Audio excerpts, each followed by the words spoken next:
Welcome back to the 99, where we are focused on brewing a better competitive commander. I'm your host, Patrick Marland. I'm Ernesto, and guess what? We have a new guest today. That's me. This, sir, introduce yourself. I'm not your host. I'm Brendan. He's a co-host, though, and he knows everything about the Theros block. He loves it. As a matter of fact, you started in Theros, am I right? Yeah. I'm completely shitting you. Japanese Theros. Is that true? whoa. Kamiga. It's not the same. What are you talking about? But, guys, this set Counterbalance, though. was surprisingly No, wait, filled since stop. with a few goodies. There's just a few things in here we want to talk about. This is not a great set for commanders. However, there are a few new legendaries we might mention for the simple fact that there are 2-card combos with them. Whether or not they're good commanders is questionable. But there are a lot of legendary creatures in this set. We're really not going to touch on all of them, only the important ones. Also, the set on the whole is just okay. Maybe like 5 or 6 is the most we have for any one color, so we're just going to bang this out. However, before we get into the video today, if you want to buy any of these sweet, sweet cards that are coming out this pre-release week, I'm filming this pre-release week. It's probably going to come out at the end of pre-release, but if you didn't pull these cards during your pre-release, know how you can help the channel? TCG Player.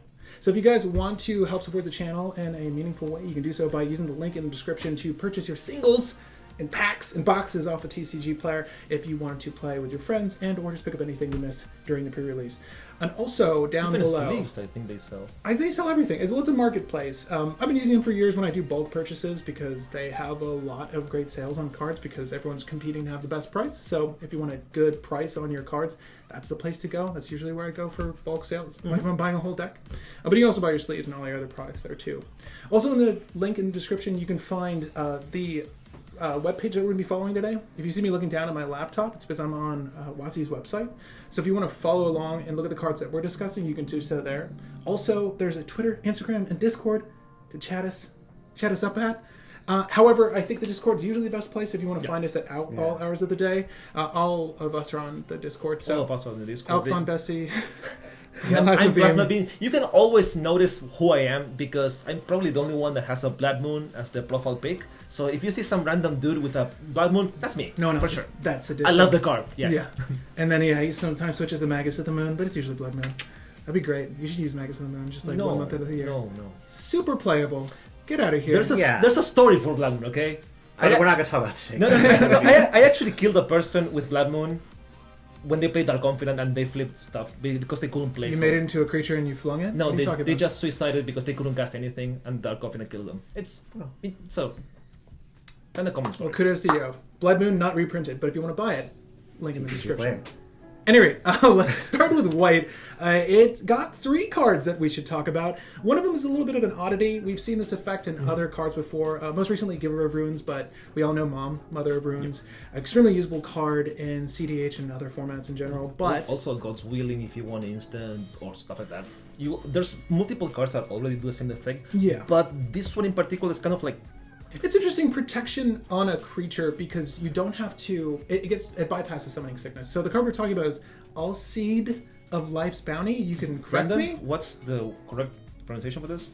Oh, Because- it's outside.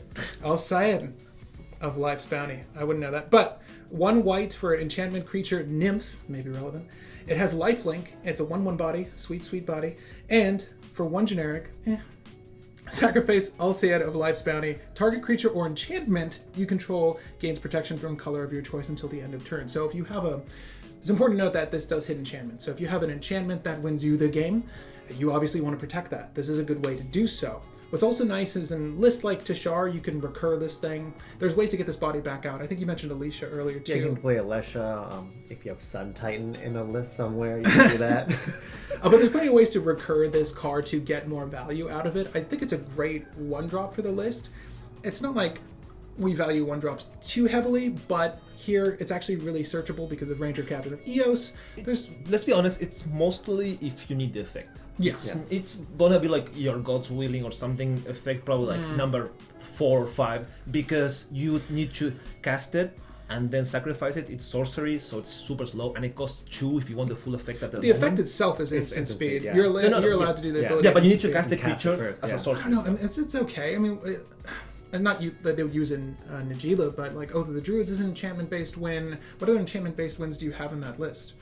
In Nagila? and Nagila. You have Nature's Will, and no, that's it. Okay, so 2. It's still valid. You're not really going to use it. I'm playing 5 color. Yeah, so you have all the options in the world. You don't say Nagila because there's so many cards I can pick from before this. Yeah, but I'm just saying there aren't that many things that offer enchantment protection on the body. That's this is one of the actually first times I've seen it, so it's actually pretty valid. And actually pulled 2 of them earlier, so maybe I will play with it. The other card I'm going to mention. A lot of people messaged me about this. Some of our friends told me about this when it came out. It sort of slipped under the radar for me. I didn't notice this at first, but it does have an important combo. How did it escape you? Heliod Suncrowned. How did this escape me? You're the mono white guy here. Because all I read was that you have to gain life and it gives you lifelink, and I just immediately stopped giving a shit. Because you know what? White and life gain, I just don't care about anymore. But Heliod Suncrowns, 2 generic, 1 white. We're going to get to the juicy bit in a second. If you haven't heard of this, then surprise, surprise, there's the 2-card combo here. It's not good. Legendary enchantment creature god. Wow. I'm gonna just say it. I think Tashar's better. Anyways, 5/5 body, and you can back me up, Tashar fanboys. As long as your devotion to white is less than 5, Heliod isn't a creature. Mind you, it is a creature in your hand. It's obviously a creature in the command zone. That is relevant. Whenever you gain life, put a 1/1 counter on target creature enchantment you control. It's important enchantment because you can fuel Heliod, so you're not just doing nothing with him in those early parts of the game. If he is your commander, you can give him 1/1 counters, and he'll come out as like a 9/9 or something crazy. More importantly, 1 generic, 1 white, activated ability, another target creature gains lifelink until the end of turn. What's important about this, guys? Walking Ballista. That's the simple, dumb combo. You just play Ballista on 1, on 2, sorry, so it doesn't die. You play Ballista on 2, you activate Heliod, give it lifelink, and then you just shoot people to death because he gains life, and you just keep gaining counters and just shooting people. It's 5 generic. The scenario Ernesto just brought up is 5 generic. 6. And 1 white, right? So 6 CMC total. So it's not very mana intensive color wise. But the effect itself, you can cheat in. If you have any sort of anthem on the field, spoiler, we have a special Brew Wars coming up where we built Gods vs. Giants, and I constructed Heliod because I'm the mono white guy. I'm using things like Sigh of the Shinobi or Sigh of the whatever, and the new spear from this set to cheat out a 1/1 Ballista and give it the +1/+1 buff. So I can cheat the casting cost to save myself a little bit of mana on the back end to get the combo going quicker. And it actually works in all my testing. You can effectively get the combo going on turn 3 pretty easy if you have the right tutors. Is it the most efficient commander list I've ever built? I don't think so. If you guys are going to follow anyone's list, I wouldn't suggest mine. I wouldn't say it's clearly optimized. It's just a very stacks-heavy, fun, janky deck that I wanted to try with Heliod. But it's important to note he also works with Triskelion, so if you have Triskelion in your list, it's 6 CMC back up to Walking Ballista. You don't really want to use that. It's 8 mana. Well, it's 6. Combo. It's 6 and then 2 for the lifelink. I was about to say 8 mana. So, it's but a lot. What's nice is that they're both constructs, so you can use tutors like Scrapyard Recombiner, which we got from Modern Horizons, to find a construct in your list. And obviously any other artifact finders in your list. Enlightened Tutor is probably the best. The best one, and Ranger Captain finds Walking Ballista. I would say that's the better one because you can silence the board before you go off with Walking Ballista, so long as they don't have a way to remove Heliod, and Heliod isn't devoted yet. Because Ranger Captain is 1 generic and 2 white, I believe. So that puts him that much closer. So long as they don't have a way to remove Heliod and you can silence the board effectively with Ranger Captain, you're in a really good spot. Got it. It's Heliod. It's good in Pioneer. It's good in Pioneer. I'm hearing people construct Hulk piles for it. I mean, it's Hulk. Why? I don't know why, but you can. Okay. But yeah, Heliod Suncrown, he's fine. You know what? It's great that there's an efficient 2-card combo with him, but it's extremely linear. So if you're going to build a package for this commander, I'll just advise you put in a lot of protection, and a lot of ways to silence people. That means Mandate of Peace, that means Abeyance, that means silence, obviously. Defense Grid. Exactly. Yeah, exactly. Stop the board. Stop the board and then try. That means also all of your, because these are creature-based wins, mind you, so you can use things like Thorn of Amethyst, you can use things like Little Thalia, any of the increasing the cost of other spells, non-creature spells, good idea. Deafening Silence, good idea. I would build a stacks-based Even package Big for Thalia this. is decent.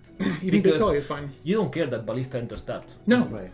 No, anything that taps out creatures, yeah, you don't care at all. There's a lot of stacks elements available to you in white. So Heliod's fun. I think it's fine. I think Tashar is better because while Heliod combos with 2 cards in your list, Teshar combos with the whole list. So dumb, you can add Arcbound Ravager if you want to reduce the combo turn, eat something, and then pump it to yeah, a well, that's exactly any modular Yeah. creature that because you could just sack Arcbound Ravager. Or you can attack Arcbound Ravager and give himself another counter after you give it a lifelink.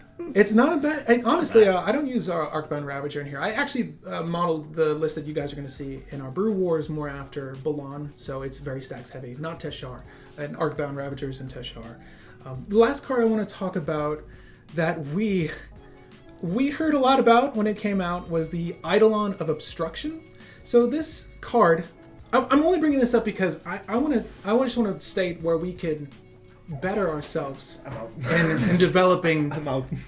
hate bears. So Eidolon of Obstructions, 1 generic, 1 white, enchantment, creature, spirit, first strike, 2/1 body. Loyalty abilities of planeswalkers your opponent's control, costs 1 more to activate. A lot of people are talking about this card. It's trash. Thoughts? My thoughts are what we were discussing before this. It's that this is basically what it's meant to be. That if you're playing planeswalkers on a curve, this makes them so they don't have a haste in a sense. Summoning sickness. They don't have summoning sickness or they can activate it on the same turn. But also what the thing we were discussing is how could you make this card better? Make it so it costs 2 more. It's a 2 mana that hits planeswalkers, makes them pay 2 for an ability, and Tax them for 2 instead? Yeah. Yeah. That will actually be so big that the repercussions of that card will probably be felt all the way to Vintage, because that Faden, because Narset, because Jace, because freaking Oko is in Vintage. Yeah. So I don't think 2 mana is way too much, but 1 mana feels like Garbage. weak. Right. Feels Garbage. weak. Yeah. Well, I mean, I even push it one further and call me mad, but we have effects that shut off abilities of things. If you And there are need much more relevant things. I mean, Curse Totem, even your Linvala, I mean, Curse Totem, more direct comparison because it's 2 CMC, but if this just said loyalty abilities of Planeswalkers can't be activated, it would be really good. And with the new template for Planeswalkers having static effects, it only shuts off so much of the card. Like, I mean, Narset is still good. Narset is still really good. It having Spirit of the Labyrinth on a 3 CMC Planeswalker is not a bad thing. Eidolon of Obstruction it shouldn't have been a rare, 1, and 2, its effect is too low of a tax. It's not very good at all. It's not even felt. Like Yeah. It's laughable. Again, one it's extra. only Yeah. when you are doing it on curve. Yeah. If you're behind, that's fine. But even then, like, it's super narrow because it's only against planeswalkers. And if you're behind on the board, you're not gonna play a planeswalker. It's gonna die instantly. There's no point. I keep thinking to myself that, this wasn't... Unless it's like stuff like Elspeth that makes tokens and makes you come back on the board. Yeah. But if you're playing Elspeth, you can actually play Rats or something and you can come back. And this isn't even like a commander-based product, so obviously they're not trying to cater to our play group, but we did just release Throne of Eldraine that had Deafening Silence, which is just across the board an amazing stacks piece that was not inhibited by any means. It could have been like another tax effect, but instead it's just like, no, anything that's not a creature spell can't be played again. So you just get that 1 non-creature spell at 1 CMC. It's like from amazing stacks piece to awful stacks piece. Feels really bad. You know how to make it passable? It will be like something like Peacekeeper. You know Peacekeeper? Yeah. It's an old Oh, card. yeah. In case you people don't know, it's 0/1 from 1 and a white. Creatures can't attack and it has an upkeep. So you could do something like that. Is that an cumulative upkeep on him? No, just upkeep. Just upkeep. Okay. Yeah. It's not. Whoa. He's not that bad. Calm down. No. I've never Calm used down. it. But it's pretty decent. It's pretty decent. It was played a while back. But what you could make for this card would be like something like, I don't know, white on 1, make it a 0/1, and the curse totem effect for planeswalkers, which is super easy to kill because a 0/1 you just sniff at it and it dies. Yeah, that's the other issue. It's double yeah. white. It kind of has a reflection with Aura of Silence, Right. in a sense. So and Peacekeeper, so they kind of relate in a sense. You can even actually like say, oh, you have an upkeep of 1. It doesn't go with the flavor of the set, but What if you have Aura of Silence before Planeswalkers? oh, So they cost 2 more? there you go. Well, there you yeah, go. that'd be so good. Oh my god, if it was one generic, 2 white, activate abilities. Well, is there the tax for 2, and then you can sacrifice it to just Just pop destroy a Jace. planeswalkers? It's Yes, so good. that would have been so cool. just the 2 mana but tax. never. In cEDH, Yeah. you're only Never. hitting Narset. That's it. No, Jace costs is 6 relevant. Jace Instead is of 4. relevant. Jace is triple blue and then 1 color. So if you add 2 more, he's 6 of triple blue. I would have loved an aura That's of definitely not obstruction. bad. An aura of obstruction. But We will who will probably play, it, yeah. Jace when we have a new card already coming? So let's keep We'll going. talk about that in a second. there, but- yeah. So with this set, there was Just a foreshadowing. There was a whole cycle of Flash enchantments. They didn't all go by the same name, I don't think. There's the Omen cycle. The Omen cycle. Yeah. So the first one we're going to talk about in blue that's notable to us is Omen of the Sea. So it's one generic, one blue for an enchantment. Flash, obviously. When Omen of the Sea enters the battlefield, scry 2, then draw a card. And then it also has the instant enchantment. So it has an effect on an activated ability that says 2 generic, 1 blue for sacrifice Omen of the Sea, scry 2. It's preordained with instant speed, which it's not bad if you need cantrips, because Mono Blue needs cantrips. It has what? Preordained, Ponder, Brainstorm, Anticipate, Peer Through Depths if you're going super deep. Well, there you go. You switch Peer Through Depths for this, and you can actually see more cards. You're liking that more than Peer Through Depths. Well, and, yeah. and we also just got Wishing Well, I think we mentioned. Wishing that. Well. And Witching, but Yeah. Witching Well, Wishing it's, Well. it's different because it's sorcery speed. This is instant speed. So Right, You yeah. can do ETB, and it replaces itself instantly, which is pretty I'm big. seeing Well in a lot of lists. Does this replace Well? No, I don't think so. Well, Well, done. Well, still depends. better Depends Yeah. if you want an Artifact Matters deck. Obviously, you want Well. Well's Yeah. draw is 4. It's Activated four. draw. Yeah. It's What do you- 1 to scry 2, and then you pay 4 to draw 2. Okay. I think this is effectively a better pure game. card, but I mean, Yeah. it's really a toss-up. Regardless, I don't know if you're going to use this outside of Mono Blue.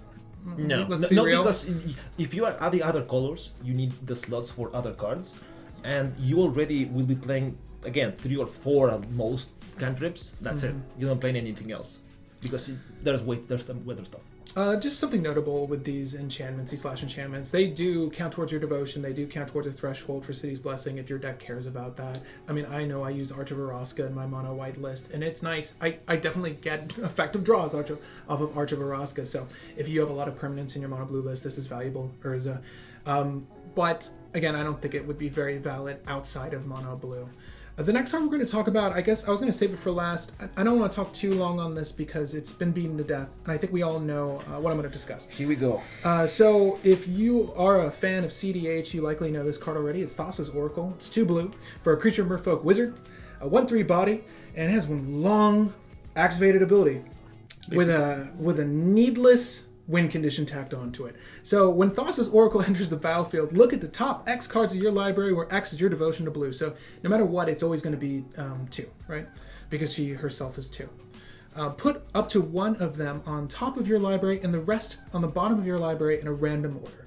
If X is greater than or equal to the number of cards in your library, you win the game. So you know what? Blue didn't have enough easy ways to win. Labman, Jace, not enough. Let's just give him another one. Let's make this one on a triggered ability. So if this resolves and this ability goes in the stack, the thing that people are doing is either, and it's already feeding into a strategy that's played already with Labman and Jace, the 2 cards I just mentioned, Demonic Consultation and Tainted Pack.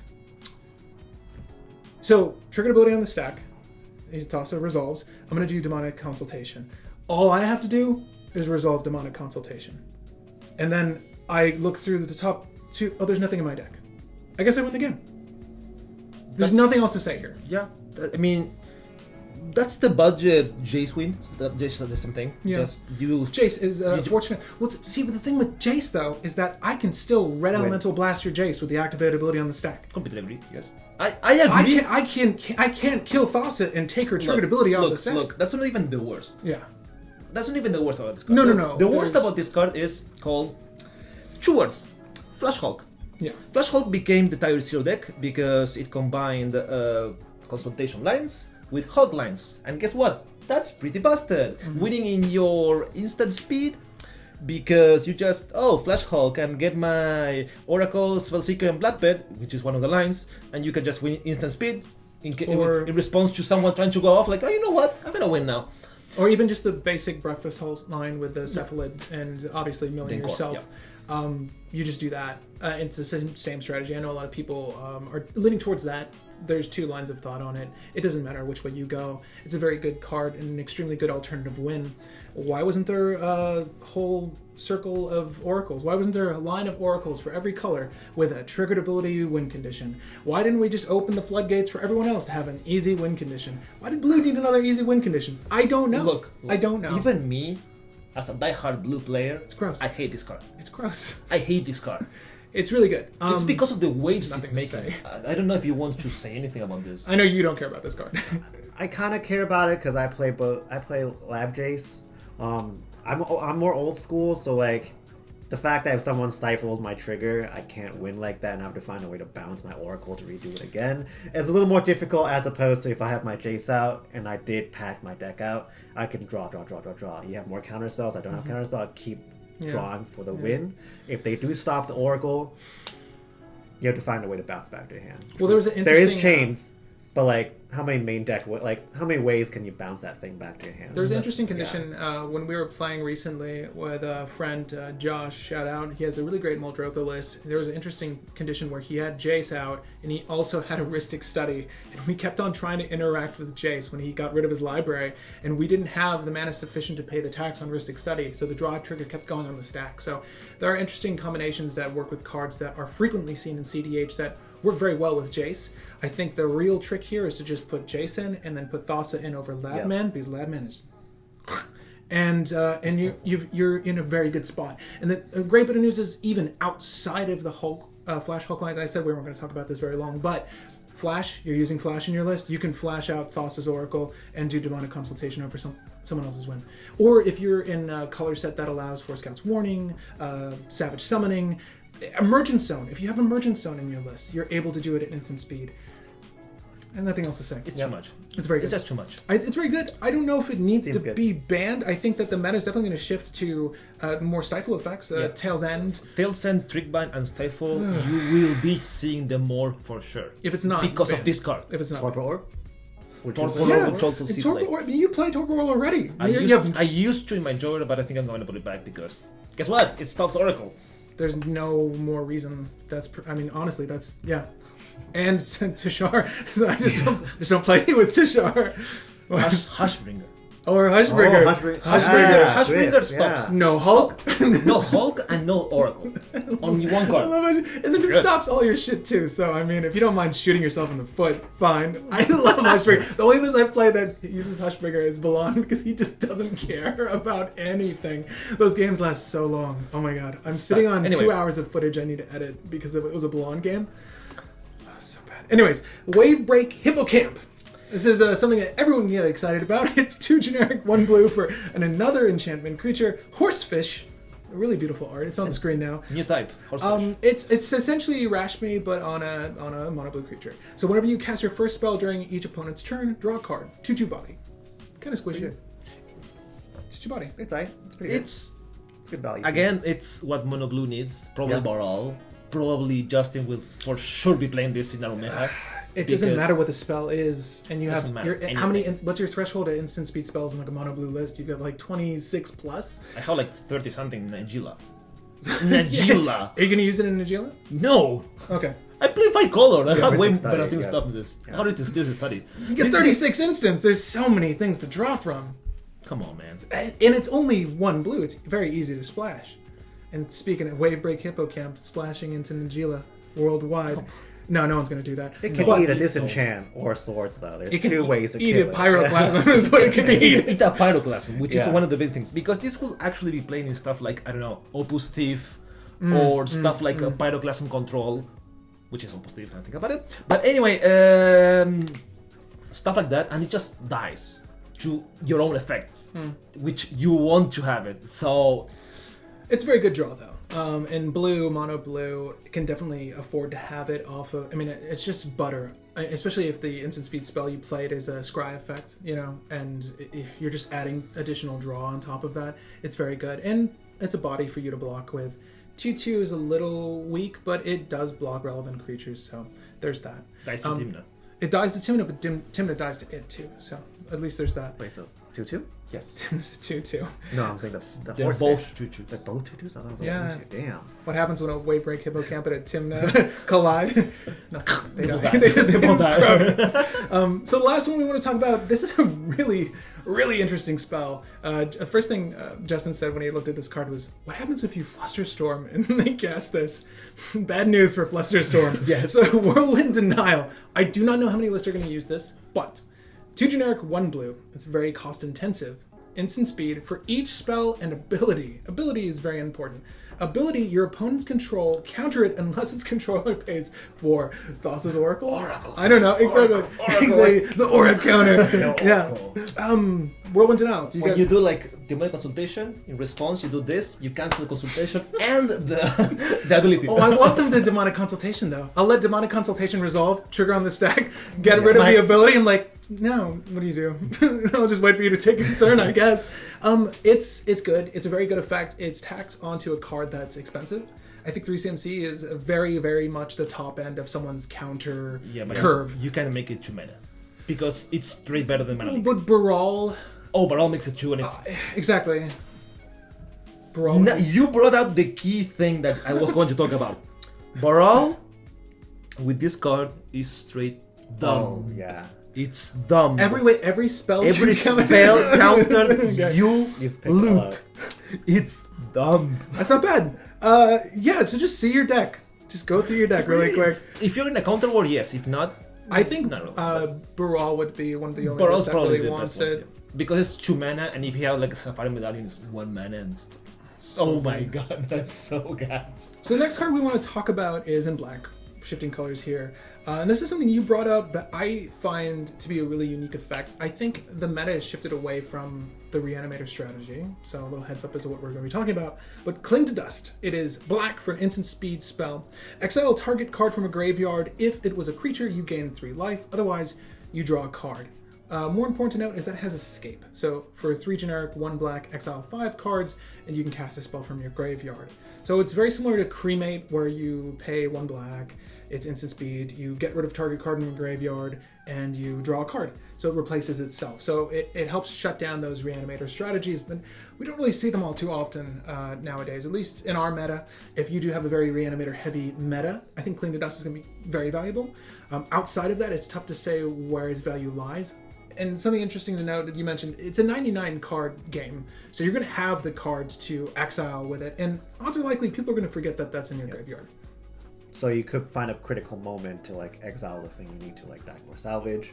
Or, again, if you're facing a Gitrog player, Kozilek, because then how do they loop if they don't have another Titan? It's an interesting play to have that is operable in your graveyard. I think it's a fine piece of removal. I think Fairy Macabre was probably the most used of these effects. In its moment, yes. Yeah. Because it was free. You just had to exile It's hard to Fairy interact Macabre. with too. Just That's an exile it ability. from your hand, yeah. Yeah. But this is another one. So if you were looking for those types of effects for your list, if your meta consists of a lot of Reanimator strategies, this is another good one to go to. But black has a few things to talk about. Again, none of these are really high-end cEDH. Breaking the meta stuff. There's nothing. It's no Oracle. There are no Oracles. It's no Oracle, yeah. No, black did not get any oracles. Black's no. closest thing to oracle is Gravebreaker Lamia. Oh, come on. Okay, only Oh, reason come on. I'm tossing the ball in your court. Convince me to buy from TCG player. Gravebreaker Lamia, 4 generic and 1 black. Down in the comments, say why we should buy this card and play it. Why? And 4 copies of it. Exactly. Yes, make the best. Play set. Foil. You have to get 5 because it's going to be 25 cents either way. You got to convince us that Gravebreaker Lamia is the best card in the world. I know it's not, but try to. Enchant creature Snake Lamia, super relevant. Lifelink on a 4/4 body, you're going to be way ahead of the game. Mom's Kill going all to the know. Timnas. Mom's going to kill all Kill the an Agilis also. Kill all the Ninjilas. Yeah, 3/2. Okay, Gravebreaker Lamia enters the battlefield. Search your library for a card, put it into your graveyard, and shuffle your library. Entomb. Spells you cast from your graveyard cost 1 less to cast. And that's probably the selling point that you were going through. Yeah, so I really like this card because not only is it an Entomb stapled onto a creature that you could possibly blink, like we're talking about cEDH, so not gonna happen, but maybe like more casual, you could do that. But also the -1 off the spells from the graveyard is super interesting because like you could Snapcaster or something and it costs 1 less now. Anything of flashback costs 1 less. So I feel like there's something there. You don't have to cast it for 5 all the time. Sometimes you can reanimate it, animate dead it, like bring it back, and then figure out something. Like that's where we're trying to like what we're asking you guys to figure out is like if we can cheat this thing in and throw something in graveyard, what would it be and why do we want to cost 1 less? The 3 cards I'm thinking of, as he said, is Past in Flames, Yeltmost Will, and Underworld Breach, which we'll be going over in a bit. They both 3 interact with the graveyard, let you cast spells from your graveyard with basically flashback. So they really help you storm. So they help you storm. It's mostly for a stormy build. Yeah. What is it? There was Embalmer's Tools, I think, from Amonkhet, had a very similar effect, but it was activated abilities of cards in your graveyard cost 1 less to cast. Something like that. So very good with the Reanimating Skeleton. There have been cost reducers. Embalmer's Tools. And it also had the... so you got for the embalmed creatures. So it costs less or something like that. Yeah, and then also had the ability to tap a creature, if not a zombie, to make someone mill. I used that in a very earlier version of a mono blacklist I was playing before. But there have been effects to reduce the cost of certain abilities in your graveyard, but I don't think ever just the ability to cast cost 1 less from your graveyard. So that's actually really unique. This is definitely a reanimate target. I think 5 is too hard to just throw out there and successfully storm off. Well, a couple of ritual. Yeah, you get Cabal Ritual. I'm giving you a line, trying to make it this card decent. I mean, it would definitely be in a buried pile. Again, I'd love to hear your thoughts on this. I think it's a very unique effect. I wish it was tethered to something that cost. It wasn't so mana intensive. It was playable. Even if you just made it a, I don't know what's more. Just reduce the doom. Just take out the doom. I like the and make it like 2 mana or something. You would want just a hate bear. You would want 2 CMC. 2, okay, Death Touch, Lifelink, 2 CMC, 1/3 body, because if it's not going to have the Entomb is really valid. I like the Entomb aspect too, though. But Entomb makes it cost 5 mana. You know what's funny? I just made a list that runs Goblin Engineer for the sole purpose of entombing LED. Oh. and it works so well. That's all it has to do. I think Entomb on creatures is valid, and Goblin Engineer is great because it's 2 CMC. I like that one a lot, but convince me on Lamia. I'd love to hear more about it. I think there's something there, but we haven't figured it out yet. I have Gotta yet crack to be it. Needs more work. Convinced. There is another creature from the set that I'm actually a huge fan of, and you actually brought this up as a card you wanted to discuss. I'll throw it your way first. It's something that is extremely potent in a lot of reanimator strategies, so maybe they will make a recursion. But Hateful Eidolon for 1 black, so Ranger Captain of Eos can find him, Orzhov players. Enchant Creature Spirit, 1/2 lifelinker, 1/2 for 1. Whenever an enchanted creature dies, draw a card for each aura you controlled that was attached to it. So, first thing you mentioned was Worldgorger Dragon. Infinite mana. Draw the deck. Yeah. Well, it's not stop. infinite. You'd have to stop his... Or else you die. It's not a May, so you do have to target that aura on any other creature in a graveyard, but you'll get X amount of mana. That doesn't work. X amount of mana, and then draw your deck. That doesn't work. Yeah. Oh, you would have to bounce. You would have to bounce its ass. So the only thing that would have work. this in your field. Exactly. And when Worldgorger is when going to exile enters it. the battlefield, exiles everything. Whenever else. Enchanted dies, oh yeah, you know what's It interesting? doesn't see the. It doesn't see. It would bury it when it was gone. So the Yes. one that I had initially thought being good, it's already used in other loops though. So it's very odd. Is the Leonin Relic Warder / Enchant Aura. So you have Necromancy, Animate Dead, Dance of the Dead, right? Those are the 3 that we have. You can use that to draw your deck with that loop. Will you have mana sufficient to cast those things? I don't know. But it's a 1 CMC card that's letting you draw your deck with very simple loops. You can Enlighten Tutor for it too. It's an enchantment. It's an enchantment. Yep. I think there's a lot of value here. It's hard to say where that value lies. If there's a cool... I'm trying to think if there's a way to loot this in That's some the sort only of... way. It's the actually only one that is effective. Can you think of like a Hulk pile that would be fun for this? It's the Relic Warden. Well, would Virals have like a Hulk pile in Golgari? no, I mean you'll have to. Your Hulk. aura, though. Your Hulk will be like something like Viscera Seer, Relic Warden, and this, and you will actually cast Animate Dead on the Relic Warden or something, and then you can actually do your loop. Okay. But Relic even Warder is then- the one to Yeah. do it. And even then, it's bad because you need to reanimate the Relic Warden with Animate Dead before this. So there's no. I don't Yeah, think it's there's tricky. a hotline. It's tricky. If you guys can think of a way to break this in an efficient way, I'd love to hear it. I think Hateful Eidolon is something to look out for. I love this effect on a creature. It's very easy to commit to. It has lifelink. Gains life. It has lifelink. For It's not Heliod. bad at all. The last one I wanted to bring up, I know these guys aren't excited about it. Neither are they excited about Erebos, but Erebos is on this card. Omen of the Dead for 1 black enchantment. I look for these effects in monocolored list. I like recovery effects, particularly for creatures. A lot of my strategies revolve around creatures now. I found it's been very effective in our meta, creature-heavy strategies in general. But it's an enchantment with flash, so it's part of that Omen cycle. When Omen of the Dead enters the battlefield, return target creature card from your graveyard to your hand. It's your graveyard to your hand. So it's simply recovery. If there's a threat of your graveyard being exiled, great. If you accidentally missed, you mentioned this would be something interesting for Anya. It's generally speaking, a lot of that list is throwaway. Like there's a lot of madness effects that allow you to just draw through your list. This is a very cost-efficient way to recover a card from your graveyard. So if you are going to do your Animate Dead on World Gorger Dragon and someone tries to exile your graveyard, you can flash this in and get World Gorger back. And then just discard World Gorger at your choosing with Anya. It's a very interesting play in that list. I don't know how it slots in. But lastly, just like You're the the other one ones, who plays it, who plays Anya, so... I don't know if it does or doesn't. I like the stuff like Volrath Stronghold, a lot of the utility lands that have this effect, but in Rakdos, we have a few cards that save creatures from our graveyards, cards in general from our graveyards. Does this slot into the list? Because of its cost in the Scry 2? Maybe.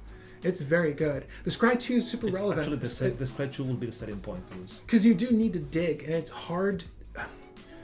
Being able to see what's on top and putting it at the bottom of your library is super relevant with her, because you have a threshold of madness and you're only drawing so much. But if I know that the top two I can just put at the bottom and be happy, it's helping me dig that much quicker. And you're all about speed in that list anyways, because the slower it is for Anya to initiate the win, the harder it is for her to initiate the win. Because once everyone has a mounting board presence, it's a fast combo list. It's not meant to go long term, so you can get thwarted very easily. This also goes counteracts to what you just said, because this actually foments the idea of you going slower. Yeah. It's 3 mana to actually do this. But it is essentially a recovery spell. What's interesting though is that we do have a lot of creature-based madness cards. So if we do find we need for whatever reason, we need a 4/4 trampler with the worm, we can very easily get him back, and on that same turn, cast him for his madness cost with Anya. You know what I mean? And I forget, one of our recent Brew Wars, it was very relevant that I had a big creature on the board because Tygum couldn't swing at me. I'm like, what's Tygum going to do to a 4/4? Nothing. And then he has Steel the God Hand, and then it doesn't matter. But I like this card a lot. I think it's noteworthy. I don't know if it's great outside of perhaps Anya. I'm not updating Anya with any cards from the set. I can tell you that now. Is there any other black spell, instant speed, that can put a creature from your graveyard back to your hand? It feels like pretty generic. Usually right? like on top of your library. Right? To hand is really But it relevant. feels like something like super black. Right. Because what you could do, and I'm no frog player, so if someone tries to hose your Kozilek, you could actually flash this in, put the Kozilek back in your hand, then discard it again, right? Yeah, but just play Reclaim. So the thing... Reclaim puts on top, though. You draw your deck. If you're doing the whole loop and someone wants to stop your Kozilek, you already have critical mass. The thing that you would want to do when they... If they're trying to remove your Kozilek from your graveyard with the triggered ability on the stack, bouncing it to your hand really helps. Or even on top of your library. At that point, you're looping Dakmar, so you're going to put as many draw triggers on the stack as you want. I actually think you should want Reclaim before this. Because it actually goes to your library. Right. So you can keep milling him. Not your hand. If it's your hands, you need to get that discard out there. I'm trying to think if that... I'm trying to think if it's relevant that you can initiate the shuffle effect again, though. Because if there's a mass exile graveyard, Soul Guide Lantern, whatever, mass exile each opponent's graveyard, your Kozilek's there, right? Then you try to, I don't know, bounce this to your hand and someone single target removes Kozilek. It would be if there was layers of multiple removal for graveyard. To hand is relevant only because you could discard it again to initiate a shuffle and just here's my graveyard and my library. I still have my Ebony Charm and my Dark Ritual or my Lotus Petal, and you guys can say goodbye to your graveyards. I'm gonna keep doing my thing now. Is that cool? That's true. So just to reinitiate the shuffle, especially if you only use one Titan. So there's that. Now there's only one red card we want to talk about. That's sad, actually. Well, I was expecting it. Well, and I mean, gotta be honest. Simple shout out. It's not that. It's this set for standard and probably maybe, I don't think so, but maybe modern. This set is amazing for standard. For red. It has so many things. I had a lot the of Ox, fun. The Phoenix, this card. And Perforos Unlimited. I had a really fun... Again, this is pre-release weekend. We actually have a box of Theros on the table in front of us. We're going to be playing in a few. But I went to a pre-release game. Thanks to this guy. I had a really fun time playing Gruul. Genuinely surprised.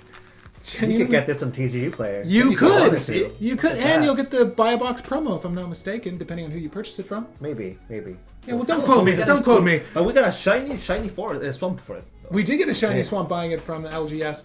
Here's the thing, though: if you buy it from from TCG player, you're definitely guaranteed the lowest price because everyone and their grandma is trying to sell a box of Theros on there. So definitely the place to buy it. However, the red card we want to discuss. Oh, so good. Spicy. No one got excited with me when I mentioned the 2-card combo I found with it, but Underworld Breach, 1 generic, 1 red, enchantment. Each, it's going to sound weird when I read this off, but it's good. Each non-land card in your graveyard has escape. The escape cost is equal to the card's mana cost plus exile 3 other cards from your graveyard. So it's important that it's equal to its converted mana cost. Sorry, not converted. It's important that it's equal to its card's mana cost, not converted mana cost. There's a difference. So you can't cast cards that don't have a mana cost. So Wheel of Fate, Ancient Dish, yeah. Anything like that. Any of those suspend cards, you're not going to be able to breach, but there's a lot of stuff to abuse. Don't worry. At the beginning of your end step, sacrifice Underworld Breach. So you all likely saw the image as well of the guy who cracked the code instantaneously. He's like, you can just win the game if you have Lion's Eye Diamond, Wheel of Fortune, Underworld Breach. You just throw your whole library into your graveyard. You make infinite mana. Choose your flavor. You can have Auriok Salvager with that LED and just get infinite mana. Emboros. There you go. Emboros. Infinite mana. Hopefully your commander is an outlet, or you have your whole library to play with from your graveyard. Boros is back. Let me ring Brayden real fast so we can get it further working. Sure.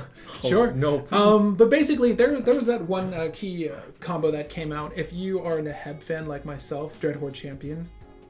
There's only one Neheb. Underworld Breach is a 2-card combo with Neheb. So if I cast Relentless Assault on a previous turn and I cast Underworld Breach, I can spend 4 mana to play Relentless Assault. And so long as I have at least 4 mana, or 4 cards, I should say, to discard to Neheb's ability on the attack, I'll have 4 mana to keep playing that card. And guess what? The 4 cards I'm discarding, 3 of them will go towards the escape cost. So you have a very effective way of doing the aggravated assault line, but for less mana. And it's much easier to set up because your graveyard is going to be littered with all those rituals you played early on to cast Neheb the multiple times you had to get the ball rolling on those attack chains.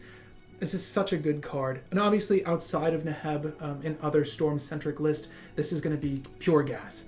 It's essentially another Yawgmoth's Will, although it is a little bit more intensive on what you have to do.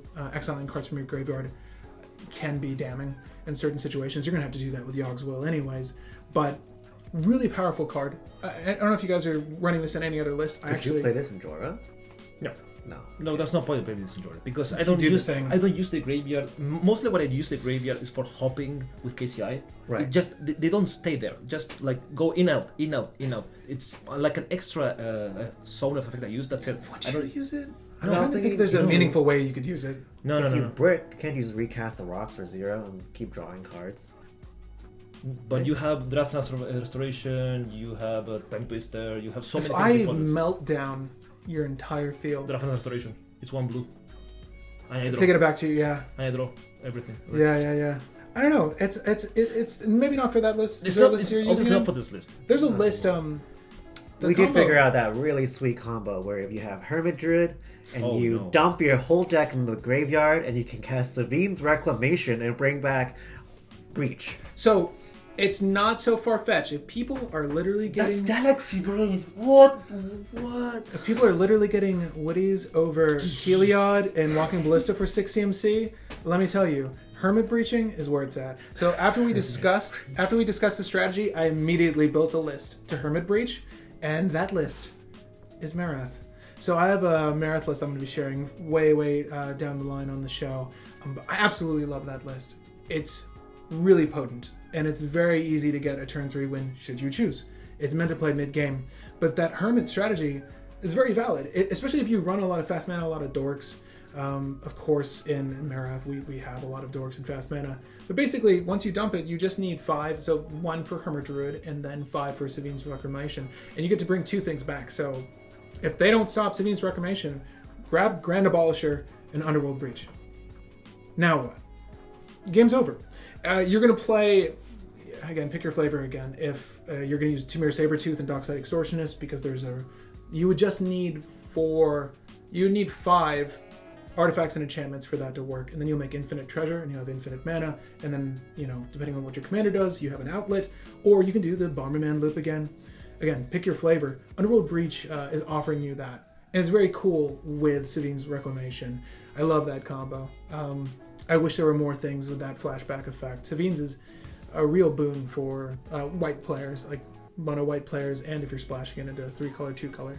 But all I'm saying is this might probably...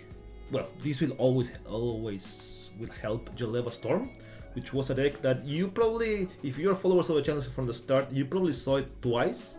Somehow it's 2-0. The deck is 2-0. I don't get how, because it's a meme from Reverse Mermaid, which I probably should update the list, and I'll probably be bringing it back in the distant future. There's not really like something new I really want to play. One takeout want to take from Underworld Breach is don't underestimate the Escape 3. If you're playing it for value, you might only bring back or play 2 or 3 spells. That's it. Be careful with this card because it's really good, but it's also dangerous. So we're moving on to green now. There's a couple of cards in green that the guys want to mention. There's a few in here that are decent. I think it's going to be very selective as to what you put them in. It's the biggest list. I don't think a lot of these are usable, but they're certainly noteworthy. So the one that I think is the most noteworthy, It's not Erebos, so that's why. Well, or Omen of the Dead. or Underworld Breach, because I'm not playing any of these. Underworld Breach is amazing. There's only 2 cards I need.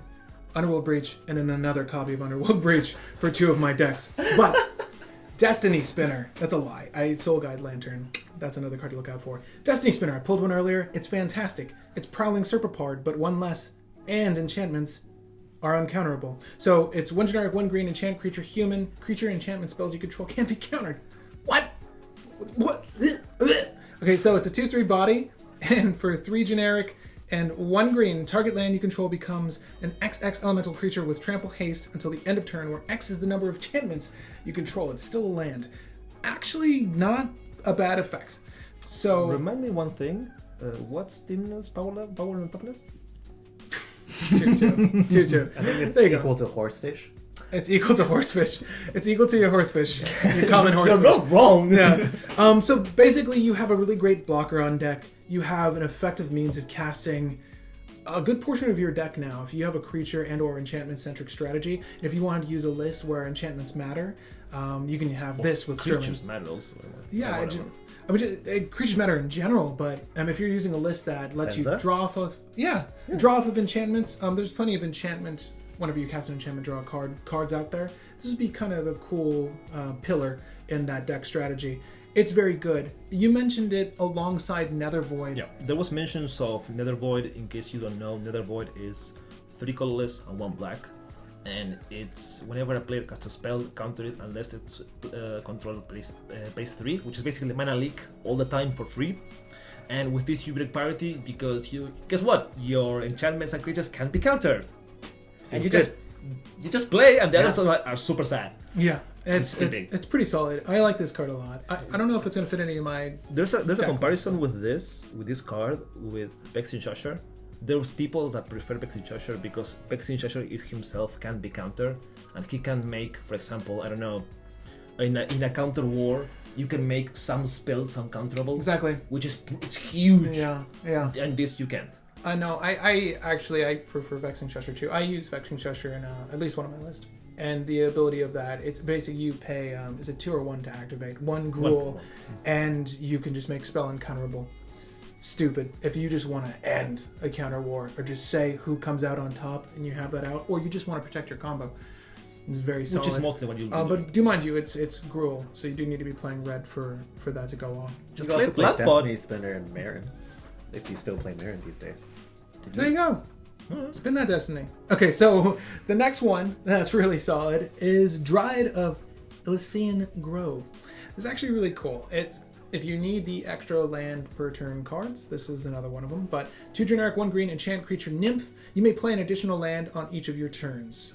Don't need too many of those roped into a list. It's explore on a creature. 2/4 body. Lands you control are every basic land type in addition to their other types. This can bite you in the ass if one of your opponents likes to play mono web, but... Or boil.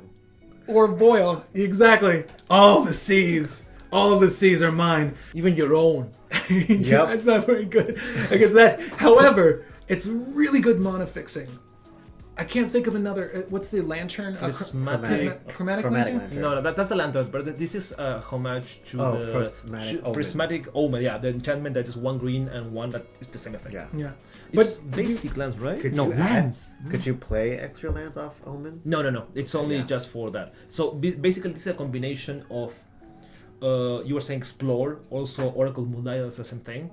There's that half. Courser of Crufix. Courser of Crufix is and this both combine kind of make Oracle Mulaya in this sense. This is probably the better side of Oracle Mulaya because it's extra lands, and the combination of Prismatic Omens actually is pretty good against freaking Blood Moon. Why? I like my Blood Moon. Let people play Magic. Yeah. No, that's why I'm playing Blood Moon. Every color. That's why I'm playing Blood Moon. I don't want to let people play Magic. So, the next card we're going to talk And about. the Farm Police.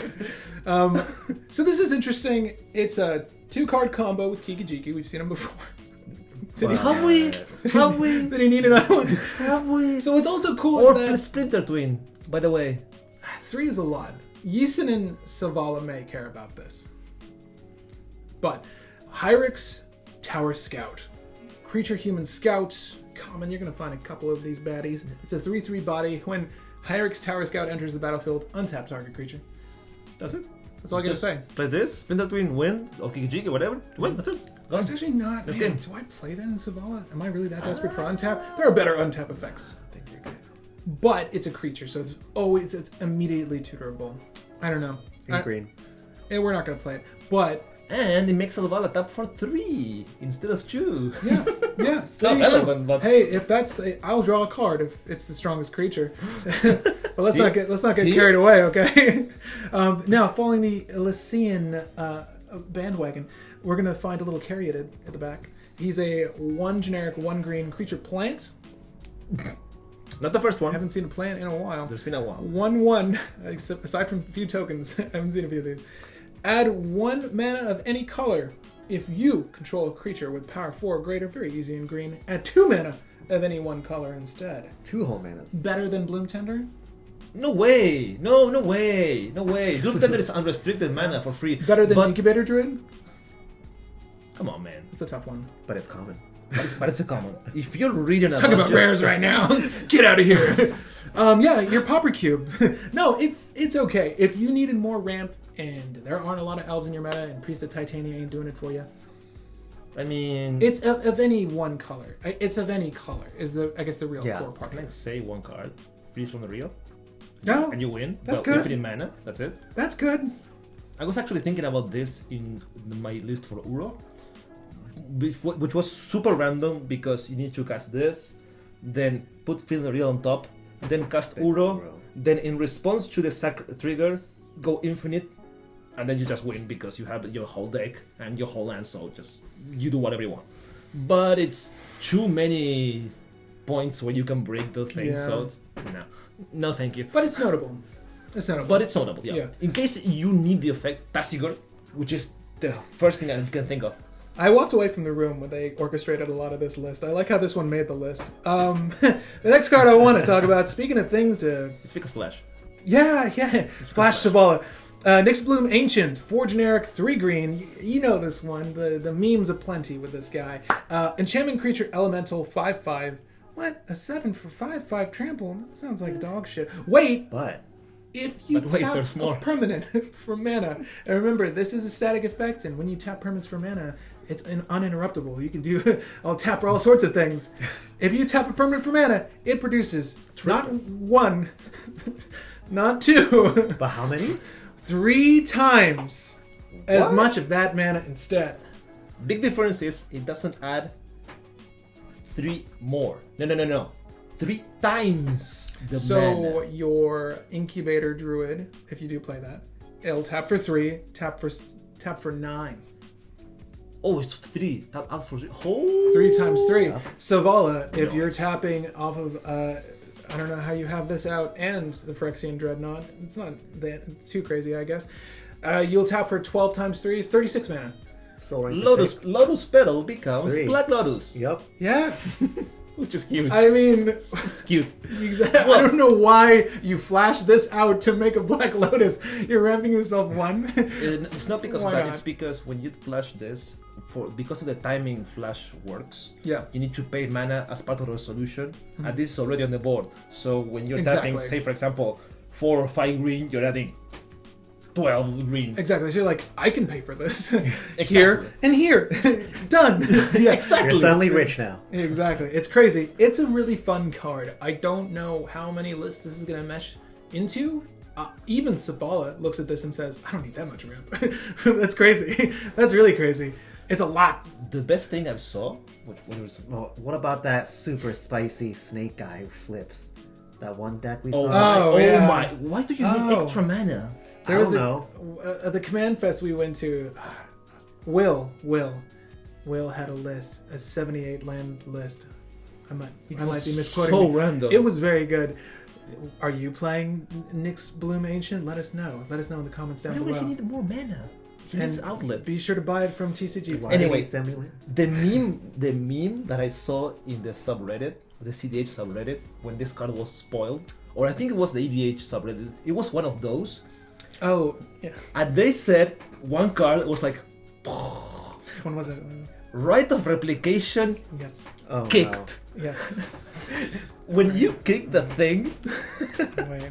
each land, because it's powers, so I think it's 3. Put a token on the battlefield that's a copy of target creature. If right of replication is kicked, put 5 of those tokens onto the So battlefield. because this is not legendary, which is pretty big. Yeah. So it's 6, so it's 3 to the power of 6. Let's math short. It's 729 mana for each land you tap. That's a lot.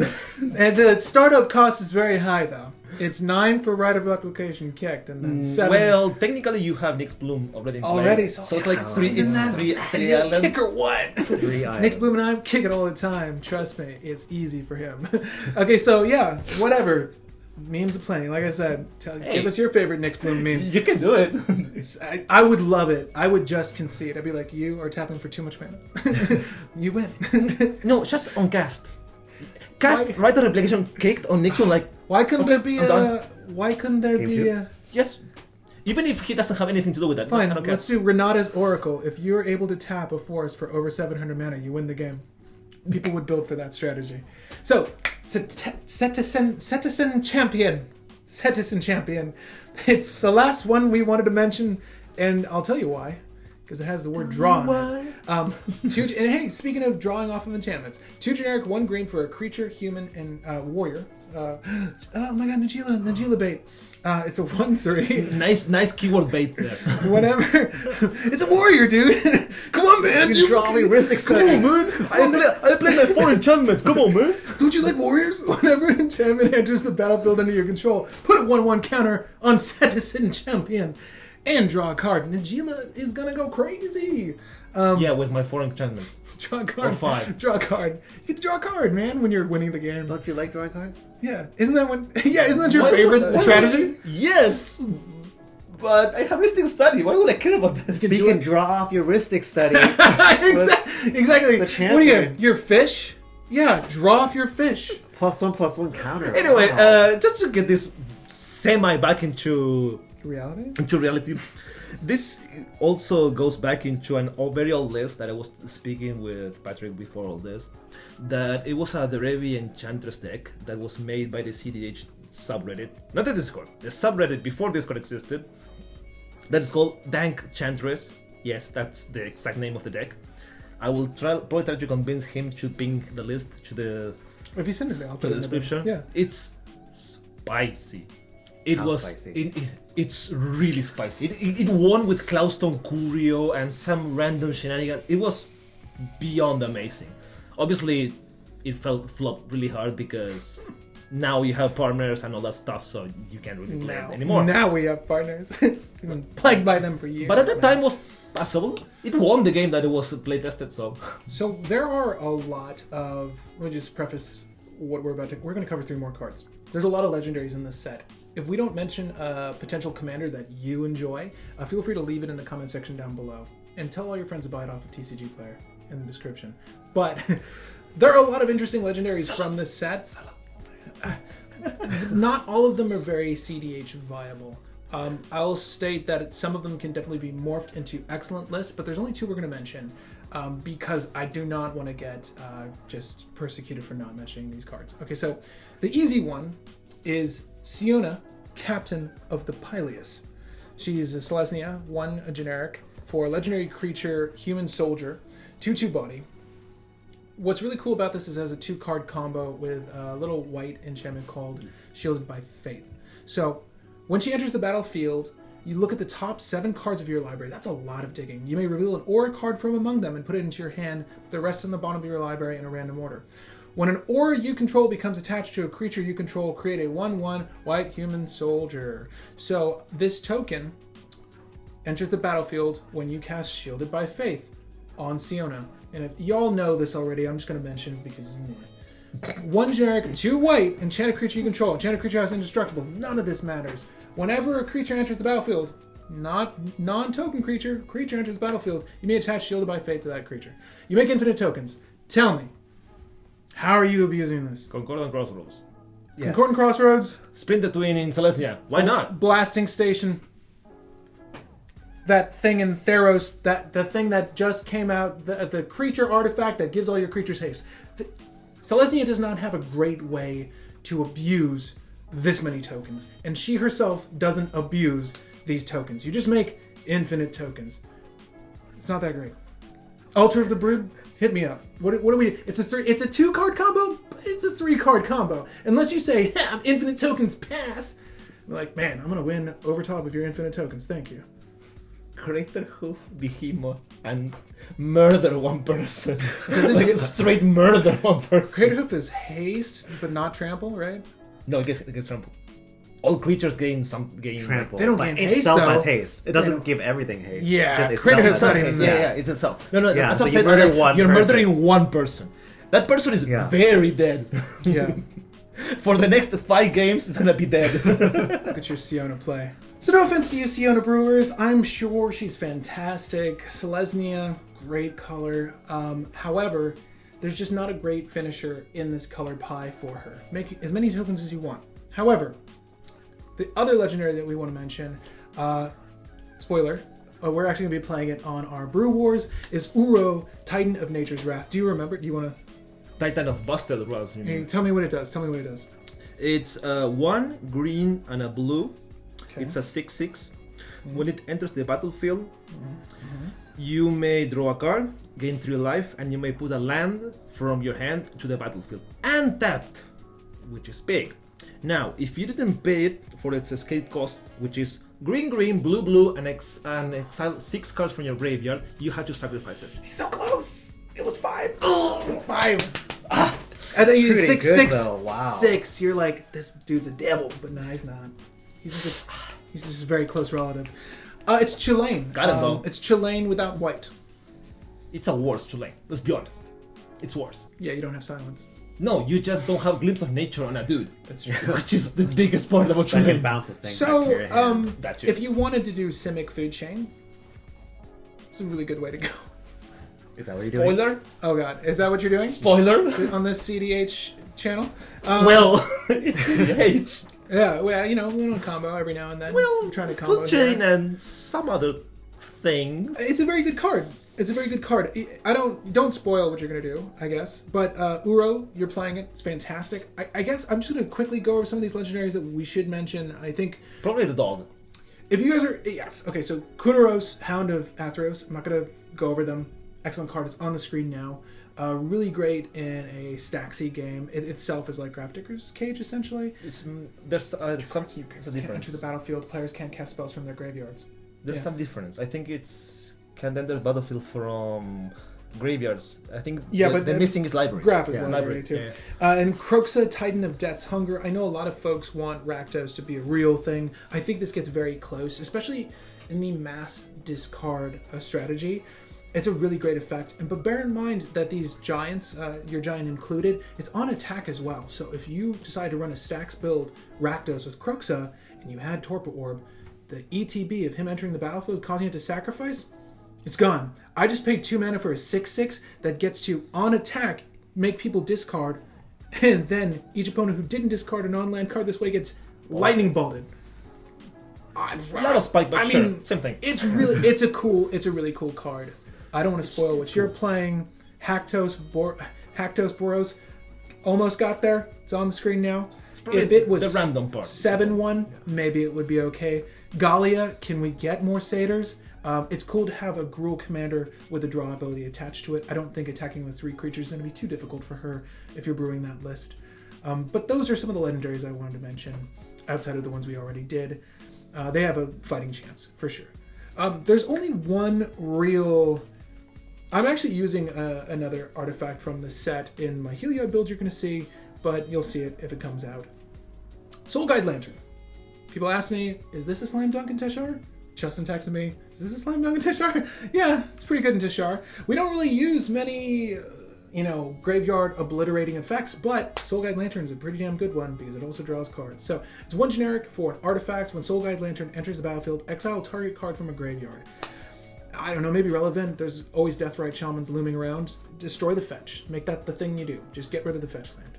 You can tap it, sacrifice Soul Guide Lantern. Each opponent exiles their graveyard. So exile each opponent's graveyard. It's asymmetrical effect. Very, very good for any of those graveyard strategies. And or if escape is a component of Commander in the near future, you're making it harder for them. Lastly, and more importantly, 1 generic, tap, sacrifice Soul Guide Lantern, draw a card. Mindstone. Yeah. The Mindstone effect, yeah. If you have infinite mana, infinite generic, more importantly in Teshar, which is extremely easy to accomplish, you can loop this to draw your deck. So it's just another, what I call rewards in that list. It's listed as a reward in the list if you're looking at the deck now. This has been a change for the list, and a really good one in my opinion.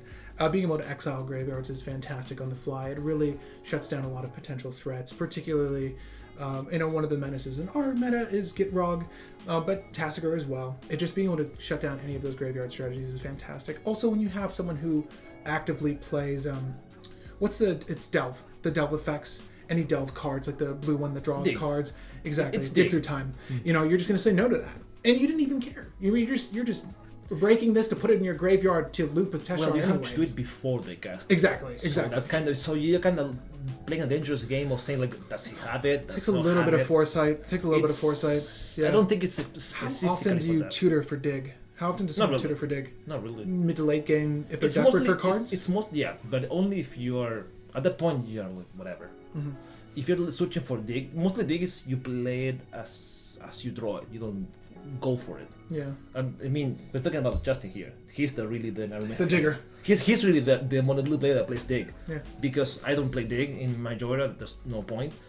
And in his is he plays it when he can. If not, if he needs to search for an instant, he'll play with something like, I don't know, Battle Mixture or Costly Flicker. Freaking Costly Flicker. Win, go for the win. Yeah. Instead of just I'm gonna cancel. Cards. Yeah. There's no point. It's really good. Should you use it? Definitely. I'm going to test it in Teshar. If you can think of another list for this card, for sure, let me know. Obviously, any card we discussed today, and even cards we didn't, feel free to bring them up in the comment section, because I'm sure there's something we missed. It definitely happens. We don't play every list, but we have a good knowledge of most of the lists and the strategies you should be looking out for. But yeah, even the cards we discussed, let us know how you're utilizing them and which list you're utilizing them. I'm very happy to find out. We only bolstered so many of our list, I think, with some of these cards. I think Thassa's Oracle, again, the biggest one to come out. It's really shaking the competitive meta. But then again, my group doesn't even really play that much Hulk. I think mostly because we are kind of against it. And disinterested in partners. Yeah, do you have a lot of partners with your play group? Yes, but it's not Thrasios. We do other partners. So I play Timna. What's the Izzet one that draws? He's awesome. Yeah. I would use him more. Chrome Timna is another combination. Instead of you can you can switch Thrasios for Chrome, and it's basically the same thing. You're playing a more controlled list. Let us know how successful your pre-release weekend was. Obviously, look out for that upcoming Brew Wars. I'm very excited to share our Gods vs. Giant game. Again, my name is Patrick Marland. I'm Ernesto Salazar. I'm just Brendan. Happy brewing, babies.